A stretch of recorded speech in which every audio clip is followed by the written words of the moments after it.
One of the most inexpensive and popular crops to grow in your backyard is tomatoes, but there are bugs and diseases trying to make it so that you have a smaller yield. But don't worry, this video is going to tell you everything you need to know about growing your tomatoes and trying to get the biggest, juiciest tomatoes that you can. My name is Tony and this channel is here to provide you with information-rich gardening content. So make sure you subscribe for a lot more free, very top-notch videos. And let's begin with what kind of tomatoes you're gonna get. There are two types of tomatoes. There's a determinate tomato and an indeterminate tomato. So depending on where you are in your situation will determine which type of tomatoes you should get. An indeterminate tomato does not have a growth limit, so it will grow as far as it can.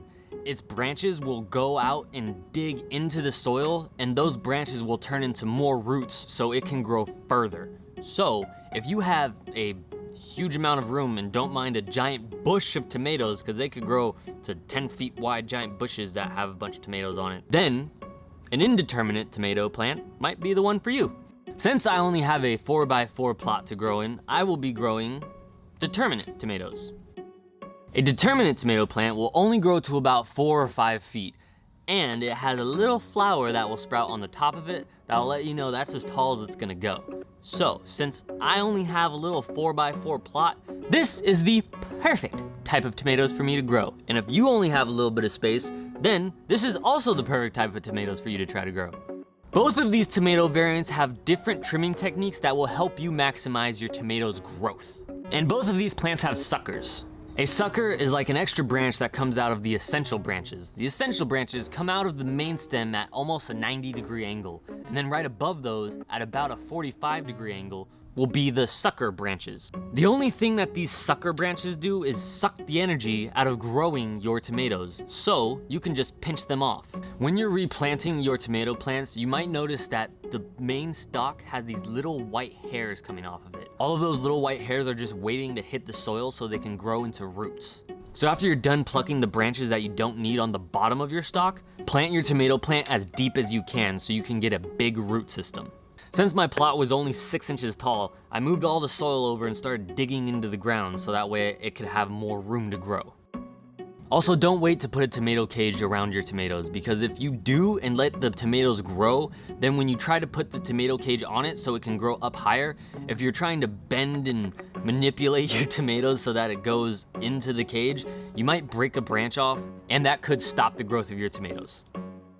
If you are trimming your tomatoes like I'll be doing, then you only need about a foot of room in between each plant. But if you are not planning on trimming your tomatoes and letting them grow crazy, then you need about 2 feet or even more in between each of your tomato plants. After you're done planting, there are ways to minimize chances of disease on your tomatoes. And it's actually kind of cold right now, so I'm gonna put my beanie on. Keeping your leaves dry is important for your tomatoes. If your leaves are getting moist and staying moist, then that's definitely increasing the chances of you getting diseases. Of your tomatoes getting diseases, not you. You'll be fine, but your tomatoes are gonna be messed up. Also, if your lower leaves are touching the soil, then that's definitely increasing the chances of you getting diseases on them. So trimming all of those lower leaves will help eliminate your chances of your tomatoes getting diseases, and it'll push all the growth upward. Another thing you have to worry about is rodents, like rats, rabbits, mice, bunnies. But of course, there's a solution for this too. All you gotta do is put up a little fencing around your tomatoes, so that way, none of these little rodents can get in. When it comes to watering your tomatoes, you wanna make sure that your soil stays moist. And if you can, you wanna bottom water your tomatoes. In this case, I split my garden bed directly in half by digging into the ground and sticking tile straight across the garden bed. So half of these tomatoes is going to be getting just water, and then the other half is going to be getting all of our nutrients from our starter kit. So, hopefully by the end of this harvest, in a couple weeks, I have a ton of tomatoes and like some tomatoes. But I have 2 plants on each side to see how much of a difference it makes. If you are not using nutrients or our starter kit when you're growing your tomatoes, then you want to make sure to use a lot of nitrogen in the first month of growing your tomatoes. Then, after that, you want to use a lot of potassium and a lot of calcium, because this will help you not develop blossom end rot, which sucks because your tomatoes are growing and you see them start to develop, and then you look at the bottom of them and you see a black circle. And that is what we don't want. You could also experience tomato worms, which are very difficult to see because they're this really light green, beautiful pattern with a white and black dots on them, and they look pretty cool, but they do ruin your tomato plants. So, a really good way to get rid of these little tomato buggers is to wait until it's dark outside and get a black light, and if you shine it on your plants, they will stick out like a sore thumb. Then all you gotta do is pick them off and flick them away. And if you have a problem with birds, then you could put like a bird bath next to the tomatoes or some type of bird feeder. That way it'll distract the birds from your tomatoes, or at least hopefully it will.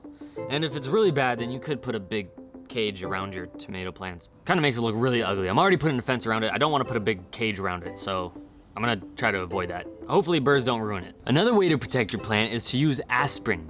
Very surprising, aspirin, I know, right? Aspirin contains salicylic acid, which is similar to the chemical that tomatoes produce when they are going into their natural immune system hyperdrive.